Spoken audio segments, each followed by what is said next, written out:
আসসালামু আলাইকুম ভিউয়ার্স।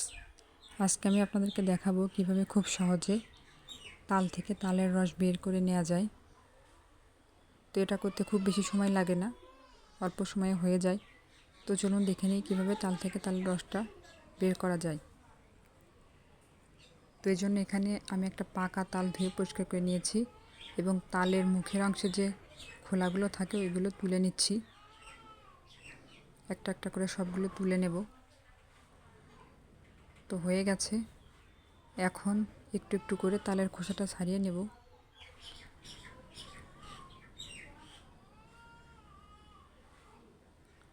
তো অল্প অল্প করে পুরো খোসাটা ছাড়িয়ে নিচ্ছি।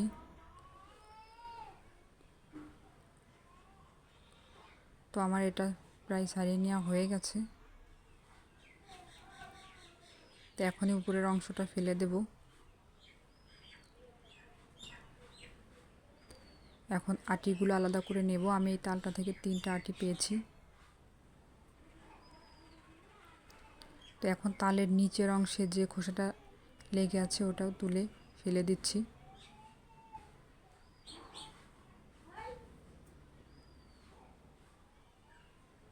তো এখন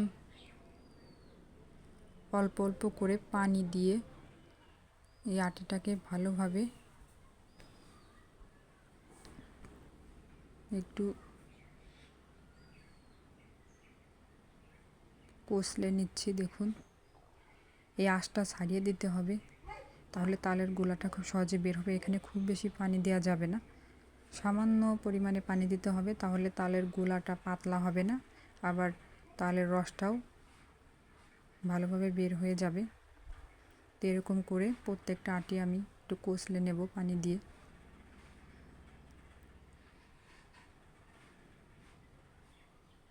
হাতটা পানি দিয়ে ভিজে নিচ্ছি, নর্মাল তাপমাত্রার পানি। তো এটা হয়ে গেছে। এরকম করে সবগুলো আমি করে নেব। তারপর তাল থেকে রসটা বের করব। তো সবগুলো হয়ে গেছে দেখুন। এখন চলে যাচ্ছে রস বের করে নিতে। তো এই জন্য এখানে একটা বাঁশের ঝুড়ি ধুয়ে পরিষ্কার করে নিয়েছি। তো একটা আটি নিয়ে এরকম ঘষলেই কিন্তু অপর পাশে তালের গোলাটা বের হয়ে যাবে। যতক্ষণ পর্যন্ত আটিতে তালের গোলাটা থাকবে ততক্ষণ পর্যন্ত এটা ঘষতে হবে, তাহলে সম্পূর্ণ রসটা বের হয়ে যাবে। তো আমি একটা একটা করে সবগুলো আটি থেকে রস বের করে নেব। তো কিছুক্ষণ এরকম করে নেওয়ার পর দেখুন আটিতে আর কোনো রস নেই বললেই চলে। তো এরকম করে প্রত্যেকটা আটি থেকে রসটা বের করে নেব। এরকম করে আপনারা অনেকগুলো তাল থেকে রস বের করতে পারবেন একই প্রসেসে। তো এটাও করে নেওয়া হয়ে গেছে। এখন অপর পাশের যে গোলাটা লেগে আছে ওটা আমি মুছে নিচ্ছি। তো ভিউয়ার্স, একটা তাল থেকে আমার রস বের করে নেওয়া হয়ে গেছে। আমার এইটুকু পরিমাণ রস হয়েছে। তো আমার এই ভিডিওটি যদি ভালো লাগে থাকে তাহলে প্লিজ আমার চ্যানেলটি সাবস্ক্রাইব করবেন আর পাশে থাকা বেল বাটনটি ক্লিক করবেন যাতে পরবর্তী নোটিফিকেশন পেয়ে যান। তো আজ এ পর্যন্ত, দেখা হচ্ছে অন্য কোনো রেসিপি নিয়ে। তো সে পর্যন্ত সবাই সুস্থ থাকবেন, ভালো থাকবেন। আর ভিডিওটি কেমন লাগলো অবশ্যই কমেন্টসে জানাবেন।